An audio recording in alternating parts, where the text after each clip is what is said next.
Hello everyone, स्वागत है दोस्तों आपका मेरे चैनल पे। मैं प्रशांत कुमार शुक्ला एडवोकेट। साथियों, आज के वीडियो में हम लोग बात करेंगे AIB 18 और साथ ही साथ जुडिशरी के एग्ज़ाम के लिए इम्पोर्टेंट लैंडमार्क जजमेंट जो कि IPC से रिलेटेड है।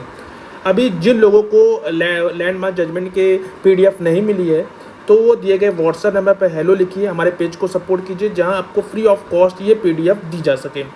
अब बात करते हैं इम्पोर्टेंट लैंडमार्क जजमेंट की, ये जो कि सबसे इम्पोर्टेंट है, जो आपको AIB 18 पास कराने में मदद करेंगे। पहला है GA Monteiro versus state of Ajmer. ये एक इम्पॉर्टेंट लैंडमार्क जजमेंट था जो कि पब्लिक सर्वेंट से रिलेटेड करता है, जो सेक्शन 21 पे आधारित है। तो आपको भी इसको मार्क कर लेना है। कभी कभी क्वेश्चन पूछ सकता है कि सेक्शन 21 से रिलेटेड इम्पॉर्टेंट लैंडमार्क जजमेंट क्या है, तो GA Monteiro versus state of Ajmer. इसमें whether a person is a public servant और नॉट, एक इम्पॉर्टेंट टॉपिक को डिस्कस किया गया था। नेक्स्ट इम्पॉर्टेंट जो केस ला था जिसमें इसी से रिलेटेड इम्पॉर्टेंट बात की गई थी, जहां RS Nayak versus AR Antulay, very most important landmark judgment था।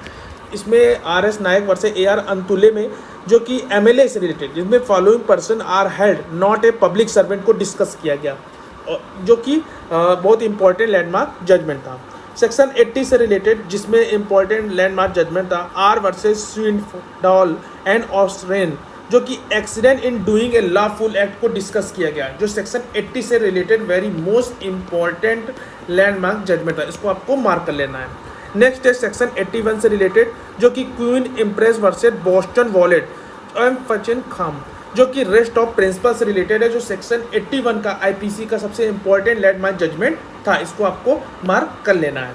नेक्स्ट है R versus Dudley versus Stephen, very most important landmark judgment और काफ़ी ज़्यादा एग्जाम में पूछा जाने वाला, सेक्शन 81 से रिलेटेड करता है। एक्ट ऑफ चाइल्ड से दो इंपॉर्टेंट सेक्शन आते हैं, जिसमें सेक्शन 82 जो कि under the 7 year of age, और दूसरा आता है सेक्शन 80 जिसमें child above the 7 year of age. इसके जो इंपॉर्टेंट केस ला है क्वालिफाइड इम्यूनिटी, जो कि उला महापत्रा वर्सेस R के मामले में आया था। इसको वेरी मोस्ट इंपॉर्टेंट मार्क कर लेना है। नेक्स्ट है बिलो द एज 7 ईयर, जिसे डॉली इन कैपेक्स, बहुत ही इंपॉर्टेंट, मोस्ट इंपॉर्टेंट है, इसको भी आपको मार्क कर लेना है, जिसमें Hira Lal Malik versus state of Bihar के मामले में आया था, जो डॉली इन कैपेक्स, एक डॉली कैपेक्स होता है, एक डॉली इन कैपेक्स होता है। तो below the age the 7 year doli incapax के एक इंपॉर्टेंट लैंडमार्क जजमेंट था, Hira Lal Malik versus state of Bihar. तो आशा करते हैं ये लैंडमार्क जजमेंट आपको समझ में आया होगा। आप इसके हैंडमेड नोट्स बनाएं, अच्छे से तैयारी करिए। मिलते हैं एक नेक्स्ट वीडियो, एक नेक्स्ट जजमेंट सीरीज के साथ। तब तक के लिए धन्यवाद।